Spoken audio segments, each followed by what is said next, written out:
Et on y trouvera sûrement dans cette librairie le lauréat du Salon du Livre de Combronde. Ce salon se tenait aujourd'hui. Le jury devait choisir parmi 20 auteurs régionaux, auteurs qui, sous leur plume, n'avaient pas publié plus de 3 romans. C'était la condition pour s'afficher à ce salon.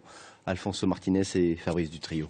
Alors nous avons Adeline de Beaufort, donc de Nicole Tardy. Moi, je trouve que c'est un peu l'équivalent de ce que je disais quand j'étais ado, Angélique Marquise des Anges. Le cru est excellent parce qu'il y a déjà une présélection qui est faite par la présidente de l'association, Christine Thomas. Moi, je trouve qu'elles sont assez éclectiques, puisque entre le premier prix qui est un récit assez intimiste et le deuxième qui est un véritable roman historique, le troisième qui est un recueil de nouvelles sur des sujets d'aujourd'hui, moi je trouve que chacun peut y trouver son compte.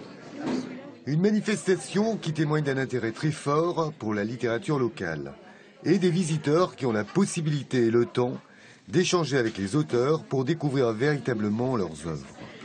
Pour les cadeaux de fin d'année, mais aussi pour la lecture au niveau de la famille, voilà, parce qu'on n'achète pas un livre pour soi, on achète un livre pour la famille en général. C'est des cadeaux que je conseille, je ne pourrais pas faire autrement que conseiller les livres des auteurs des Noëls de romanciers, mais de toute façon, ce sont des livres de qualité.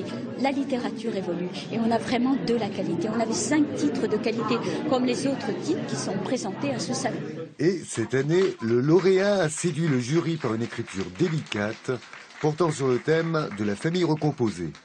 Une reconnaissance littéraire pour ce jeune professeur de philosophie. Quand on écrit à partir de ce qui nous est souvent intime, ce qui est profond en soi, et que ça puisse rejoindre d'autres dans leur vie, dans leur histoire, dans leur intimité. C'est mystérieux, donc c'est un beau cadeau. Si vous êtes toujours en panne d'idées cadeaux pour les fêtes de fin d'année, n'hésitez pas à offrir un livre d'expression régionale. On n'y manquera pas. Avant de rejoindre le